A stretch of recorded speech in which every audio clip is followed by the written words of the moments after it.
dia, pessoal, tudo bem? Não estava aqui no comecinho, para quem está aqui desde o começo, né? Demorei logo 2 horas e meia para chegar aqui no pavilhão. O trânsito de São Paulo é complicado mesmo. Me apresentando, eu sou o Gustavo Groma, eu sou editor da Mercado e Consumo. E o que eu estou fazendo aqui? Vou passar o dia aqui com vocês, tá? Apresentando todo esse conteúdo que a Infracommerce trouxe para a gente. E a gente tem uma parceria com a Infracommerce, a Mercado e Consumo, que é a principal plataforma de consumo e varejo, notícias, né, e conteúdo que a gente tem desse nicho no varejo. Então, quem não conhece, passe lá, mercadoconsumo.com.br. E a gente tem com a Infracommerce uma parceria que é a Mercado Tech. Então, tudo de tecnologia, inovação, meios de pagamento, logística e e-commerce vocês vão encontrar na Mercado Tech, né, dentro do portal Mercado Consumo, ou mercadotech.com.br. A gente está nessa parceria bacana, muito legal com a Infracommerce. Então, vou passar esse dia aqui com vocês, apresentando esse conteúdo legal da Infra. E agora, dando continuidade ao conteúdo, vamos chamar aqui para o palco o Matheus Azevedo, gerente de e-commerce da Diageo Brasil e brand manager do Debar, que ele já vai explicar o que é.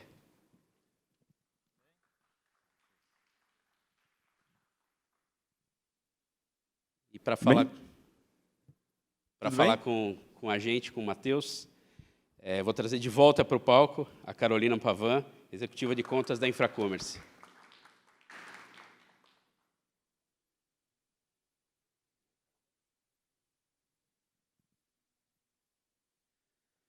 Vou deixar o pessoal na expectativa, então já vamos começar. Matheus, a Diageo está presente em 180 países, né? São bilhões de litros aí, alcoólicos, né? Comercializando.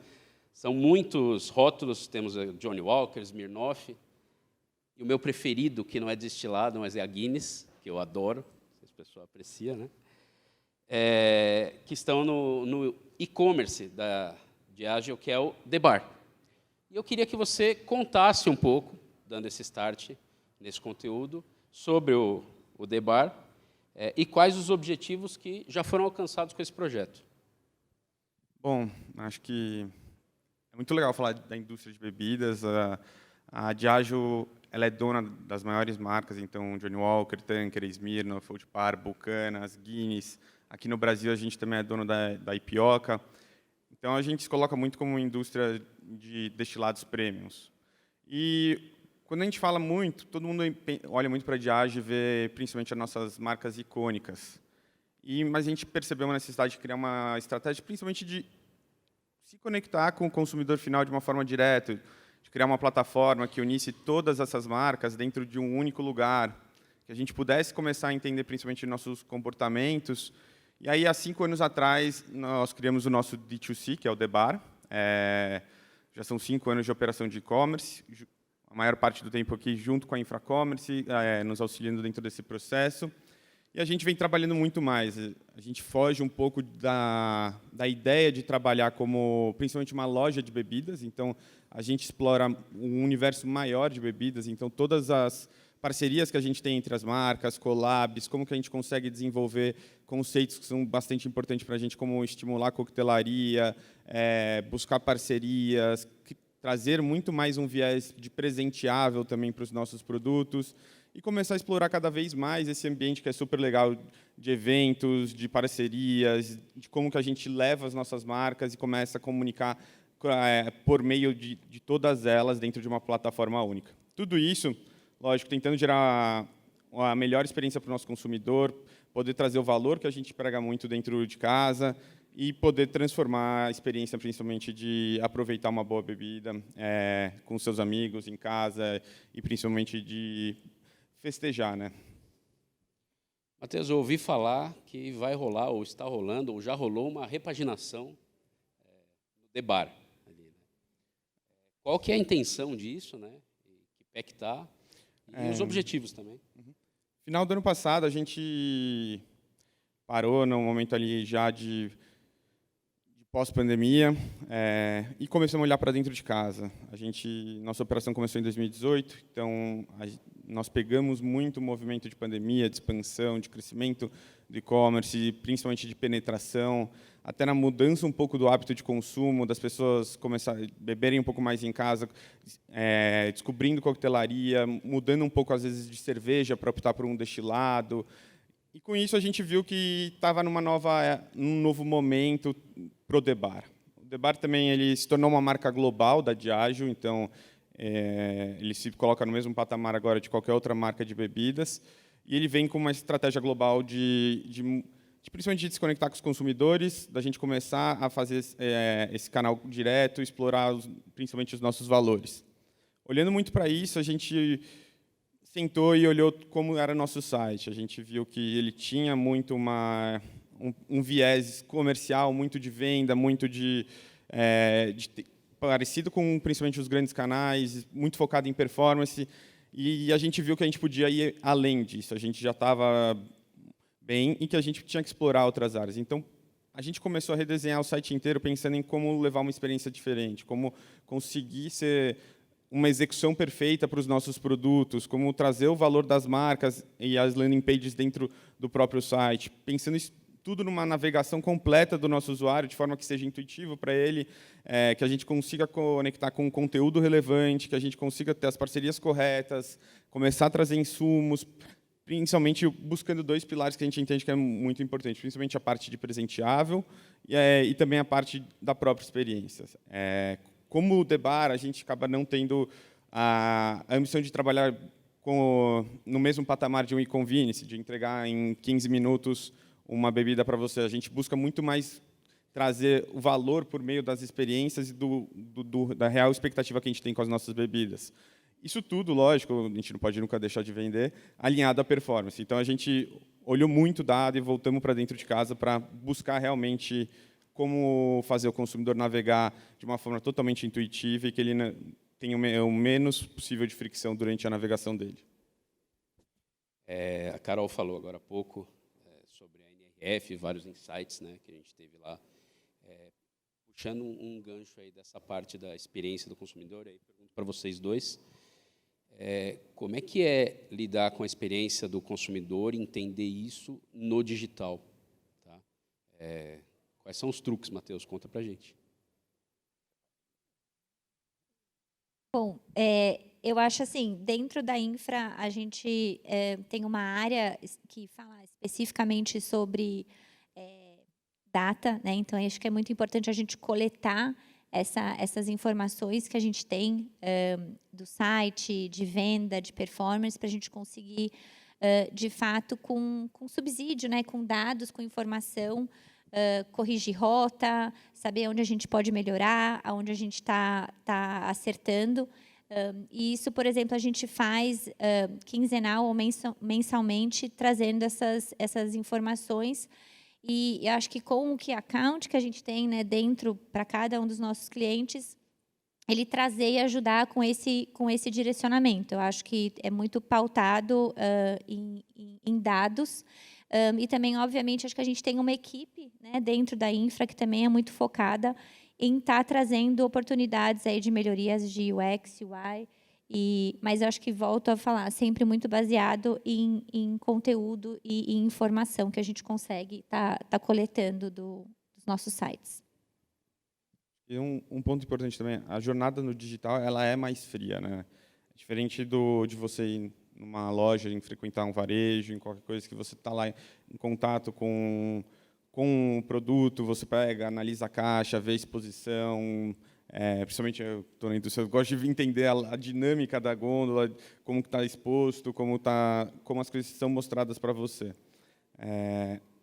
Então, o e-commerce ele sofre um pouco com isso. No final, ele não tem essa mesma experiência. Então, é muito importante você tentar, principalmente, entender o que o usuário está buscando. A gente, às vezes, quer muito trazer as respostas para o nosso usuário sem, às vezes, nem fazer as perguntas corretas. Então, acho que data, às vezes, é o que pode ajudar a gente a entender quais são as perguntas que a gente deveria fazer para realmente buscar entregar as respostas. Muitas vezes é deixar o usuário navegar e acompanhar, entender isso tudo você vai conseguir extrair uma riqueza muito grande de conteúdo para buscar melhorar suas experiências. A gente também tem que ser, às vezes, pé no chão de como que a gente equilibra tanto inovação como ajuste. Então, às vezes, será que vale a pena investir realmente numa realidade aumentada? Será que não vale ainda? Será que eu posso mudar outras coisas antes que são mais importantes, trazem mais valor para o meu usuário? Acho que essas são as perguntas que dá até uma coisa que acaba respondendo para a gente, mas é super importante pensar sempre em como essa pessoa trafega ali.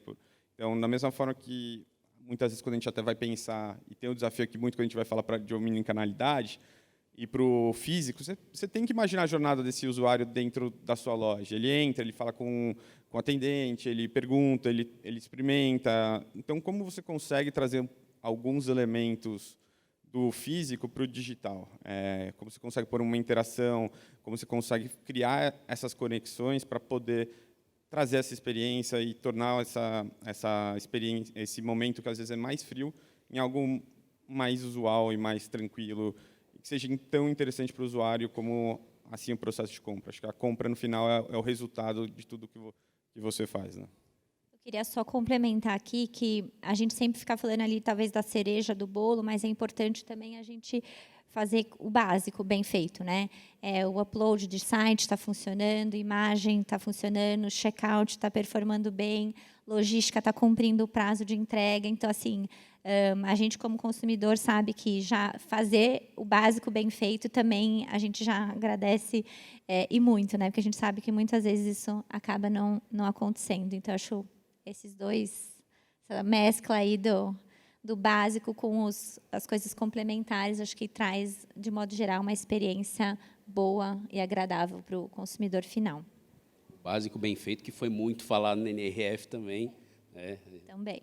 É um insight que veio forte de lá, que, diferentemente de outros anos, onde acho que foi ano passado que se falou muito em metaverso, né? Coisas assim mais diferentes, e esqueceu-se do básico bem feito que a gente traz de lá. Falando da jornada do consumidor, no físico, no digital, né? Pensando nisso, e falando um pouco de omnicanalidade agora. Tá? É uma grande estratégia para explorar todos os canais de venda. Quais são os maiores desafios de implantar a omnicanalidade? Matheus, e aí, Carol, depois complementa, por favor.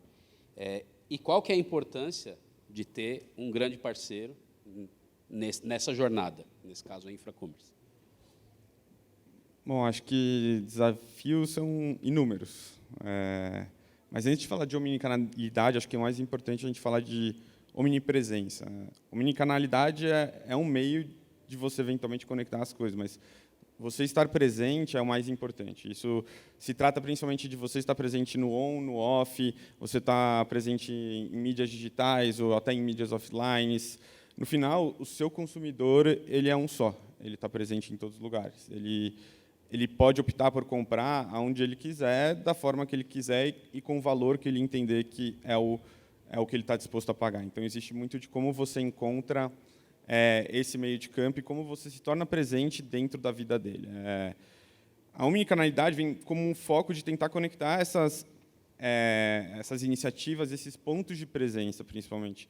E quando, principalmente, o Debar vem de uma estratégia digital focada em experiência, focada um pouco mais agora numa mudança de marca, da gente começar a conectar, além de bebidas, o que mais a gente consegue gerar de valor, acho que aí o omnichannel é super importante. Então, através das nossas lojas, a gente consegue passar um pouco mais do que a gente tem a oferecer. Então, a gente consegue oferecer um portfólio mais amplo, que às vezes a pessoa não conseguiu entender também que a gente tem. Então, como que a gente oferece uma solução presenteável, uma embalagem de presente única que a gente fornece, um kit com copo, com especiaria para o seu drink, a gente começa a criar essas soluções. Como desafio, acho que principalmente é entender aonde você está, o seu público que você quer atingir, quais são os objetivos necessários que você tem. Principalmente, é uma jornada de aprendizado também. Então, não é através da primeira iniciativa que você vai ser super bem. Você provavelmente não vai ser tão eficiente. Então, é o contínua tentativa e aprendizado. Semana que vem, a gente vai estar até com uma loja dentro da Casa Cor, uma coisa totalmente diferente. Vai começar a juntar uma jornada de de home bar dentro da sua casa, assim como também a possibilidade de você adquirir os produtos do bar e da Diageo lá dentro, num bar feito por um super arquiteto. Então, a gente começa a buscar entender públicos e como que a gente consegue conectar os valores que a gente tem com quem a gente quer atingir.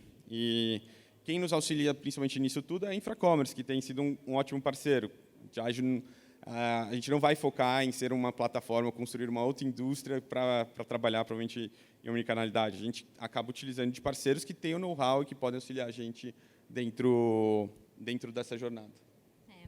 Eu acho que eu volto no ponto que eu falei anteriormente, né? Acho que a dificuldade da omnicanalidade, acho que o desafio está não são só inúmeros canais, mas são integrações e entre esses diversos canais, né? Então acho que esse é o primeiro ponto. E eu sempre brinco na Infracommerce que o que a gente sempre tem que tomar cuidado é que cachorro de muito dono morre de fome. Então, muitas vezes, quando você quer implementar uma solução que você precisa ter não só várias frentes, mas uma integração com todas essas frentes, é muito difícil de você, primeiro, gerenciar todos esses fornecedores, ter uma figura central que está ali coordenando, porque, na verdade, você tem que orquestrar toda aquela engrenagem para ela rodar muito bem rodada.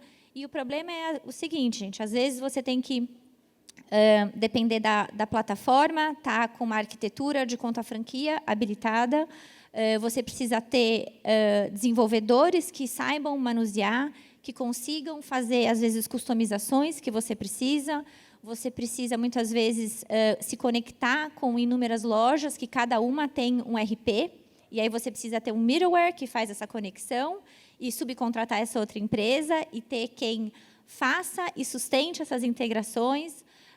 Então, quando você tem um parceiro como a Infracommerce, a gente acaba sendo essa figura central, a gente já tem uma curadoria de quem são os melhores parceiros, a gente internamente põe a mão na massa em muito dessas coisas, e no final, né, da história, se eu, Infracommerce, não faço uma coisa ou outra bem feita, a minha solução não vai funcionar.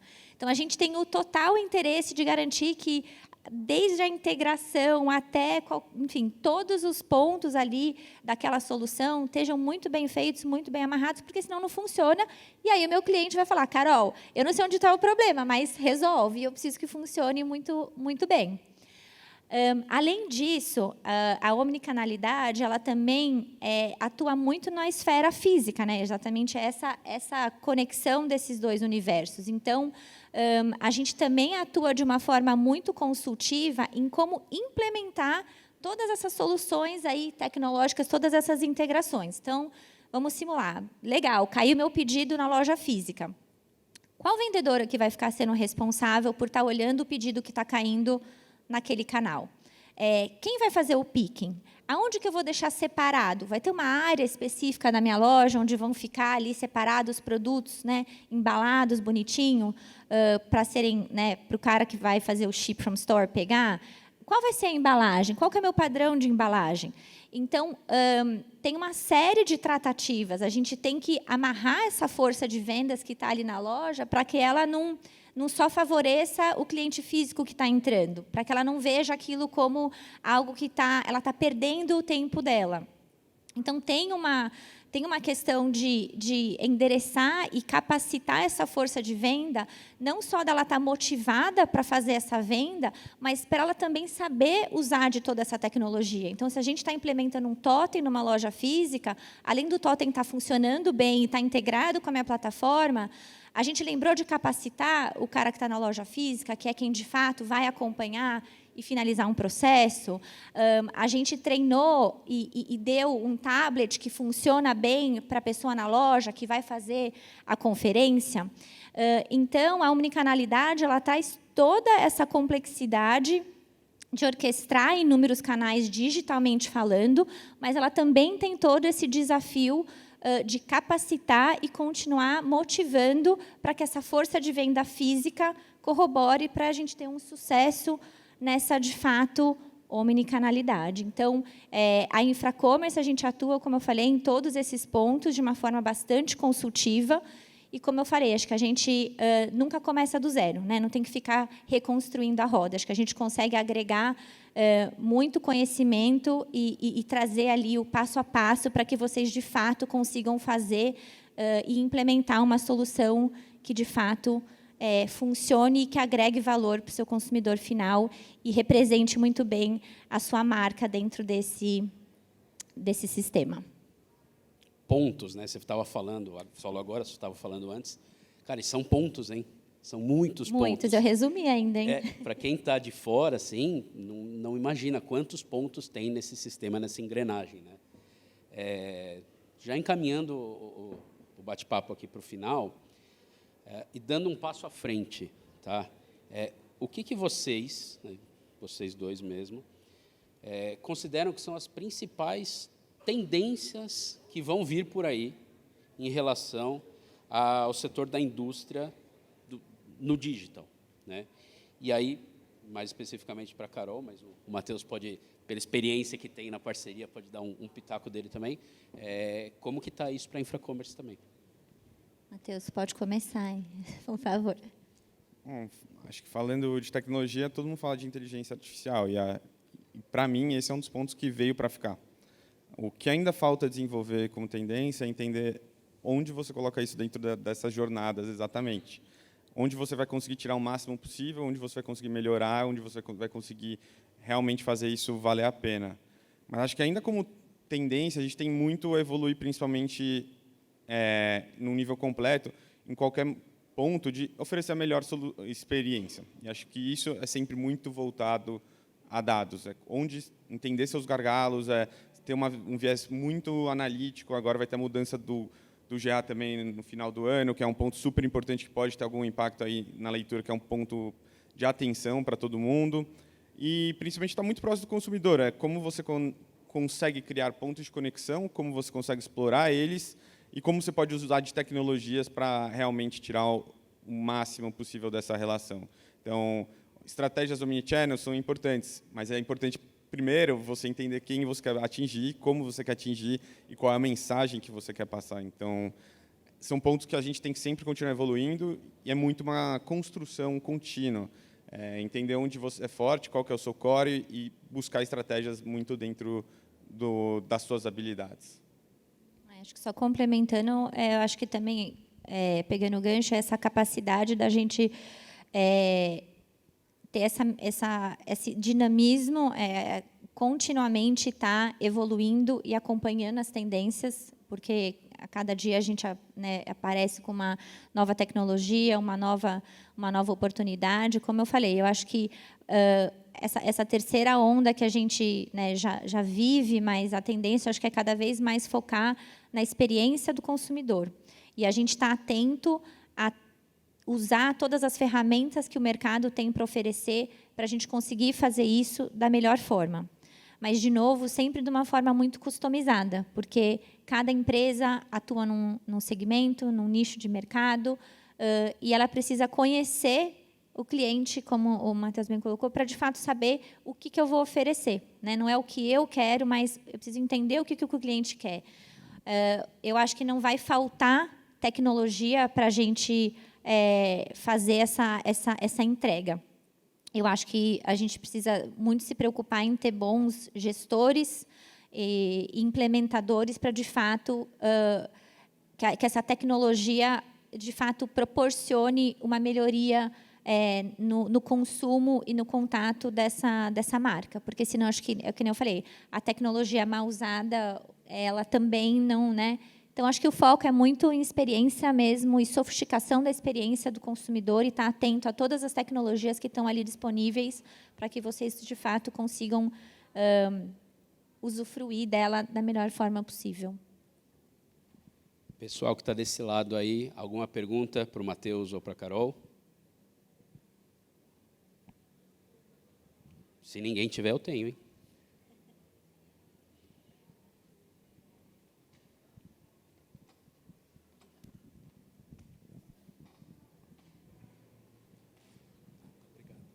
Opa, bom dia. A minha dúvida é com relação ao portfólio que tem no site, que tem nas lojas e a estratégia de precificação. né, até para que uma não canibalize a outra, né? Eu queria saber como que vocês fazem. Bom, acho que são alguns dos desafios constantes, né? No Debara a gente busca ter um portfólio completo, né? Então a gente entende que a gente tem que ter todos os produtos que a gente possui dentro da Diageo, mas a gente busca diferenciação principalmente com outros elementos. Então a gente busca criar tanto gifts, trazer acessórios, trazer soluções completas e também a gente também traz alguns rótulos específicos para o Debara, algumas coisas bem segmentadas que a gente consiga ser realmente exclusivo. Então, trazer alguma marca que não tem ainda no Brasil, a gente tem trabalhado para conseguir buscar essas diferenciações. Quanto a preço, é sempre uma batalha entre todos os canais. E são estratégias diferentes, cada canal tem sua precificação diferente. Então, se você for buscar comprar um produto no Rappi, no iFood, provavelmente você vai pagar mais caro do que se você comprasse no GPA, ou se você comprasse no Off. Mas esses são os desafios constantes, e acho que cada canal vai ter sempre sua estratégia, e você tem que saber como se diferenciar e principalmente, como evitar sobreposição, né? No final, não é positivo para ninguém brigar em preço contra um canal ou contra o outro. Então, é muito mais sobre diferenciação do que uma briga de preço. Mais alguém, pessoal?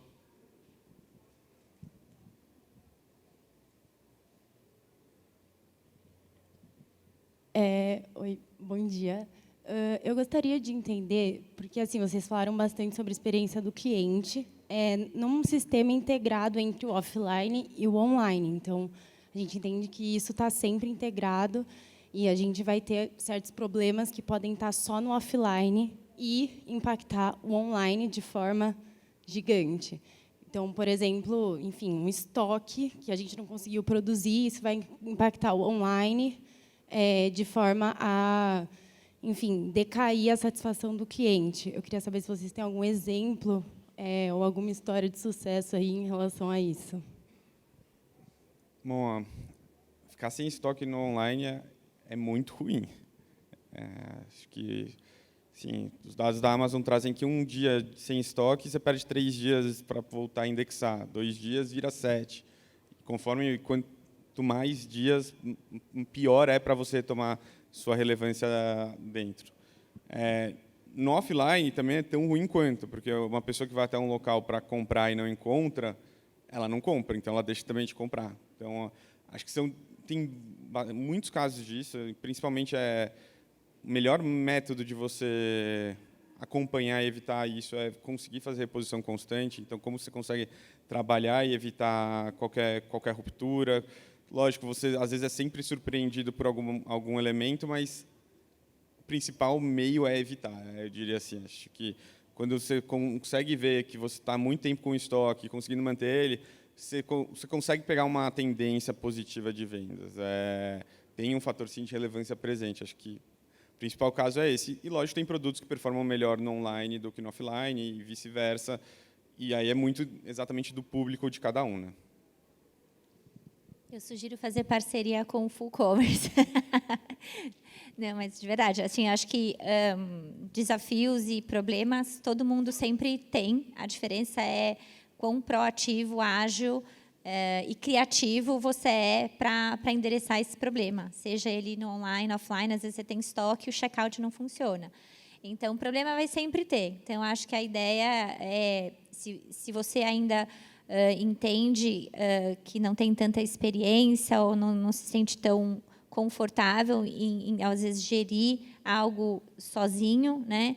De fato, fazer parcerias com quem, né, pode te auxiliar a minimizar e corrigir a rota o mais rápido possível. Acho que não tem muito segredo com relação a isso. Se eu te falar que não vai acontecer erros e problemas, eu vou estar falando a maior mentira aqui do mundo. Mas eu acho que quando você tem essas parcerias, a gente só está um pouco mais calejado. Já vivenciou isso muitas e muitas vezes, em N situações, e eu acho que isso traz aprendizado. E eu acho que quando você tem um parceiro assim, você usufrui, né, do ganho que ele tem de experiência em conseguir contornar esses problemas que são inevitáveis. É só não errar, né, na mesma coisa. A gente espera errar coisas diferentes. Acho que seria essa meu ponto. Infelizmente, nosso tempo acabou. Matheus Azevedo, gerente de e-commerce da Diageo Brasil, e Carolina Pavan, executiva de contas da Infracommerce, muito obrigado pela presença de vocês aqui e por esse bate-papo elucidativo. Obrigada a vocês.